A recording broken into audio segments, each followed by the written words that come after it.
కేసీఆర్ గారితో కానీ లేకపోతే కేటీఆర్తో కానీ ఎలా ఉండేది మీకు ర్యాపో కానీ లేదంటే ఇంటర్వ్యూస్లో కానీ ఎలా అనిపించేది? అంటే ఇవన్నీ మీరు చాలా ఎక్స్పీరియన్సెస్ కిరణ్ కుమార్ రెడ్డి, ఎన్టీ రామారావు గారు, రోషయ్య చెప్పుకుంటే ఆల్ లీడర్స్. సో ఇక్కడికి వచ్చేసరికి ఇప్పుడు KCR garu obviously I've known for a very long time.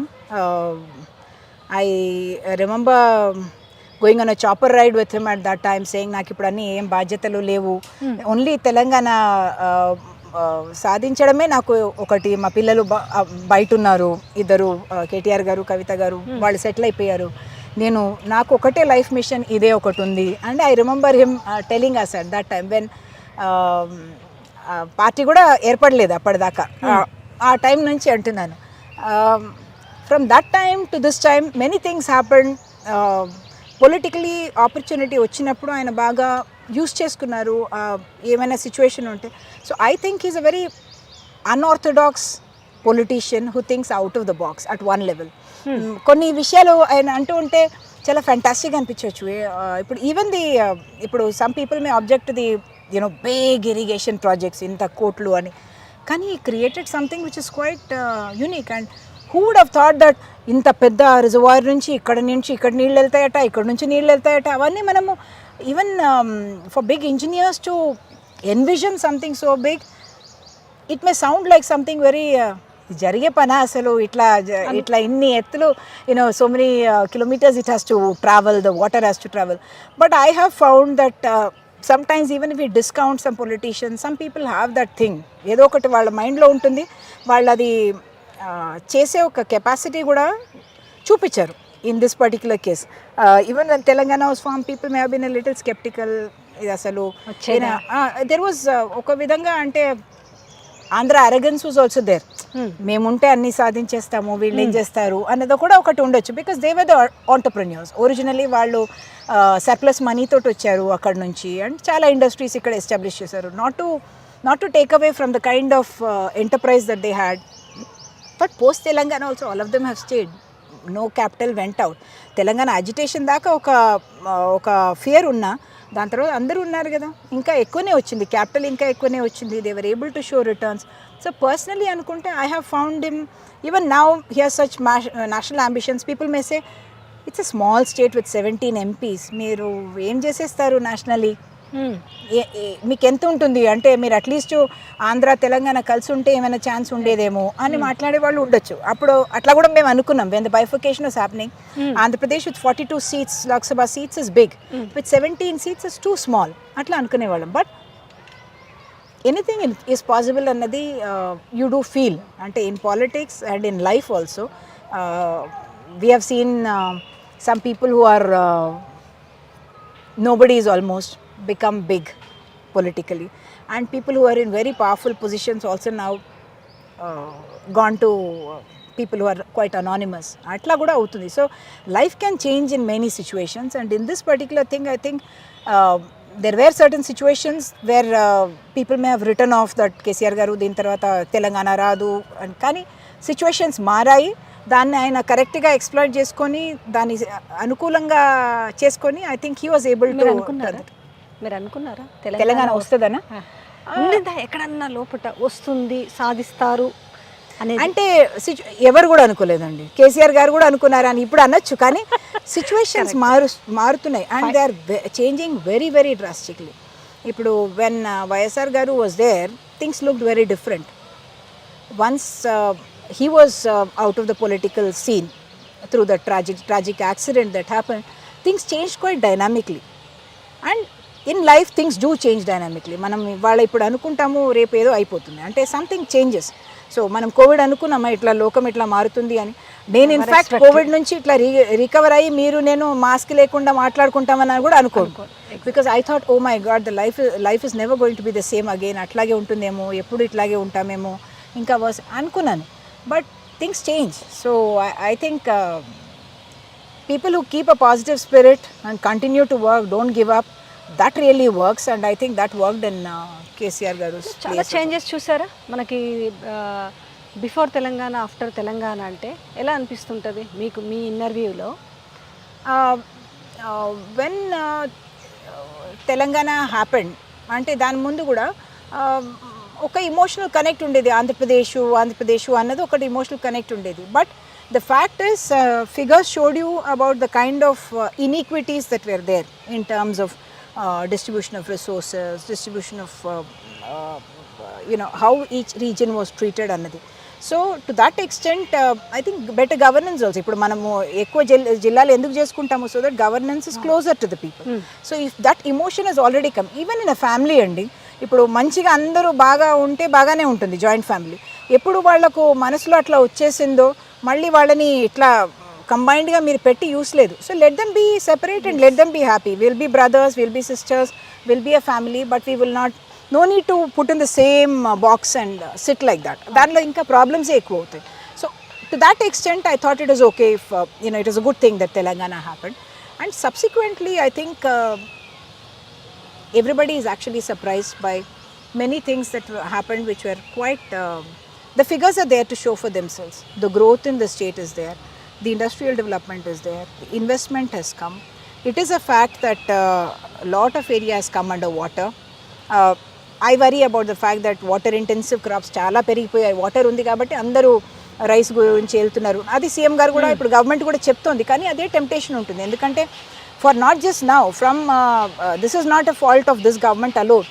When we started giving MSP for assured price for rice, అప్పటి నుంచి everybody move from the the what we call as the dry crops which were very millets. అక్కడ నుంచి అందరు shift అయ్యారు. ఎందుకంటే దీనికి assured మీకు returns ఉంది కాబట్టి. అది కూడా ఎందుకని పెద్ద ఫార్మర్స్, పెద్ద ల్యాండ్స్ ఉన్నవాళ్ళు అగ్రికల్చర్ చాలా చేస్తారు, వాళ్ళే political influencers. So they got MSP for those kind of crops. అందుకని దానికి సపోర్ట్ వచ్చింది. And the white rice became an elite thing to have. ఇట్లా రొట్టెలు చేసుకోకుండా అట్లా రైస్ ఈజీగా తినేస్తామని. కానీ దాంతో న్యూట్రిషన్ పోయింది, ల్యాండ్కి soil is getting spoiled and you're over exploiting water. So all that is there, but it is a fact that a lot of area has come under irrigation. Agricultural productivity figures చూపిస్తున్నాయి కదా ఎంత మనము increase అయ్యాము అనేది. So all that is a big positive, I think. At a time of big climate change, we don't want crops like that. And I think if governments are able to have conversations with the farmers, ఇప్పుడు రైతు వేదిక అనేది వచ్చింది, అక్కడ అందరు కూర్చుంటున్నారు, మాట్లాడుకుంటున్నారు. And the other thing that I really liked was the green cover. అంటే ఇలాంటి మనమున్న పార్క్ లాంటిది విలేజెస్లో వెళ్తే చాలా ఉంది. దెర్ ఆర్ అర్బన్ ఫారెస్ట్రీ ఉంది. I may end up sounding like I'm praising it, but where praise is due, that also needs to be given, I think. And I think the urban forestries are there. Palle Pragathi కింద sanitation, ఇంకోటి Covid టైంలో కూడా వాళ్ళు చాలా focus చేశారు ఈ greenery మీద, sanitation మీద, రోడ్స్ మీద. They did use that time very well. And I think that's a very good investment. That's why మనకి ఇప్పుడు నీతి ఆయోగ్ కానివ్వండి, వేరే స్వచ్ఛ భారత్లో కానివ్వండి, తెలంగాణ డిడ్ వెరీ వెల్. అంటే politically they may right now not be in friendly with this centre, but figures అయితే వాళ్ళ స్టోరీ చెప్తాయి కదా. So to that extent we have to give credit that Telangana వచ్చిన తర్వాత ఇవన్నీ జరిగాయి అన్నది చెప్పాలి. 1 year తెలంగాణలో ఎలక్షన్స్. సో అది ముందా, మిడిలా, లేదంటే లేటా, కానీ ఒక 1 yearలో ఎలక్షన్స్ వచ్చేస్తున్నాయి. సో ఎలా ఉంది పొలిటికల్ సినారో? చాలా ఎమోషన్స్ క్యారీ చేస్తున్నారు. ప్రతిపక్షాలు కూడా చాలా స్ట్రాంగ్గా ఉన్నట్టుగా వాళ్ళొక మనం ఏమంటాం బిల్డప్. అటు బీజేపీ కావచ్చు. సో రీసెంట్గా బండి సంజయ్ మాట్లాడిన మాట నిన్నటికి, మేము ఎక్కడ ఉన్నా కూడా మసీదులని తవ్వేస్తాము, శవాలు వస్తే మీది, శివలింగాలు వస్తే మాది అనేసి రెచ్చగొట్టే విధానంలో. ఇక చూసుకుంటే కాంగ్రెస్, సో రాహుల్ గాంధీ మన రావడము, రైతు డిక్లరేషను, మీకు చూస్తుంటే ఒక టఫ్ ఫైట్ లాగా అనిపిస్తుందా తెలంగాణలో? లేదు అనేది మీకు అనిపిస్తుంది? ఎలా ఉంది? సమీకరణాలు ఏమన్నా మారుతున్నట్టుగా అనిపిస్తున్నాయా? 2014 నుంచి 2018 వచ్చేటప్పటికి యాక్చువల్లీ టీఆర్ఎస్ ఎమ్మెల్యేస్ ఫిగర్స్ పెరిగింది. అండ్ దాని తర్వాత కాంగ్రెస్ నుంచి వాళ్ళకి 88 వస్తే వాళ్ళు ఇంకా కాంగ్రెస్ నుంచి వాళ్ళ వైపు వచ్చారు కాబట్టి వాళ్ళ నంబర్స్ ఇంకా 100 దాటిపోయింది, సెంచురీ అయిపోయింది. అప్పుడేమైంది, అపోజిషన్ స్పేసు వాక్యూమ్ అయిపోయింది. ఆ స్పేస్ని ఫిల్ చేయడానికైతే ఎవరైనా వస్తారు కదా, దానికేం మనం there is no 2 ways about it. అది కూడా నేను అడిగాను కేటీఆర్ గారిని ఇంటర్వ్యూలో, మీరు తప్పు చేశారా అట్లా కాంగ్రెస్ని ఖాళీ చేసేయడము, అది ఒక వాక్యూమ్ క్రియేట్ అయింది కాబట్టి did you make a mistake అని అడిగాను. No, they came because they liked our leadership. Whatever his political answers were there. But I'm saying, ఆ పొలిటికల్ ఒకటే, ఏ డెమోక్రసీకైనా ఒకే పార్టీ ఉండడము not healthy. So multiple parties ఉండాలి, tough fight ఉండాలి, అప్పుడే మంచిది, డెమోక్రసీకి కూడా మంచిది, ప్రజలకు కూడా మంచిది. పొలిటికల్ పార్టీస్ కూడా దే విల్ బీ చాలా విజిలెంట్ అండ్ చాలా అలర్ట్గా ఉంటాయి. మనం ఇది చేస్తే వాళ్ళు క్రిటిసిజం వస్తుంది అన్న ఒక ఫీలింగ్ వస్తుంది. So I think it's a very good thing if Congress revives it self even at the national level. If we have a good alternative to the BJP or there is a tough fight, it's a very good thing. If we don't have, that's a tragedy for the country. So I would welcome even BJP doing well or something. I mean, I personally, it's not for me to make political statements, Yes, yes. but I personally don't believe in digging the past or destroying the past to talk about some other things. ఇప్పుడు హైదరాబాద్ అన్నది ఒక విధంగా Muslim city అన్నది there is no denying. Some parts of Hyderabad మనకు 40% 45% ముస్లిం population ఉంటారు అన్నది denial చేయలేము. దానిలో కూడా అందరూ కలిసిమెలిసే ఉంటాము. Mostly we all go and enjoy the food there, we enjoy the ambience there.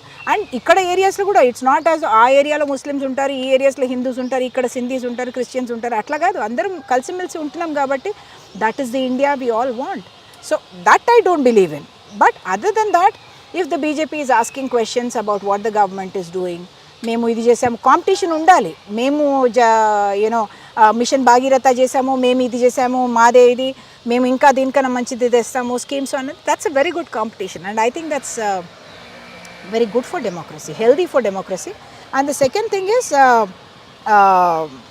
Elections వస్తున్నప్పుడు పొలిటికల్ యాక్టివిటీ కొంచెం ఎక్కువనే పెరుగుతుంది.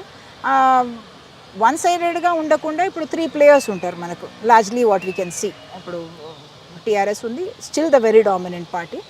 Congress, if they get their act together they can do something. And BJP very aggressive party, very they know how they can promote themselves and they are very organised in the way of doing things. అంటే సిస్టమాటిక్గా వాళ్ళు ఎక్కడ అనుకుంటే అక్కడ అగ్రెసివ్గా వాళ్ళు పెరగగలుగుతారు అన్నది. మీ ఇంటర్వ్యూలో ఏమనిపిస్తుంది సార్, ఏమొచ్చే అవకాశాలు అంటే మీకు ట్రయాంగిల్ ఫైట్ లాగా కనిపిస్తుందా, లేదంటే జస్ట్ లేకపోతే డ్యూయల్ కాంపిటీషన్ ఉండబోతుందా, ఒకవేళ ఎవరికి ఛాన్స్ ఉండే అవకాశం అనిపిస్తుంది? Okay, very, very trickily you are asking journalists this question and a journalist will never tell you the answer. I can give you an answer without telling anything at all. Yeah. But it is a fact that TRS is still the dominant partner here. Yes. BJP, realistically speaking, last ఎలక్షన్లో, assembly ఎలక్షన్లో అయితే ఒకటే seat వచ్చింది కదా. Parliament elections they did very well, but I do believe that numbers will go up. Congress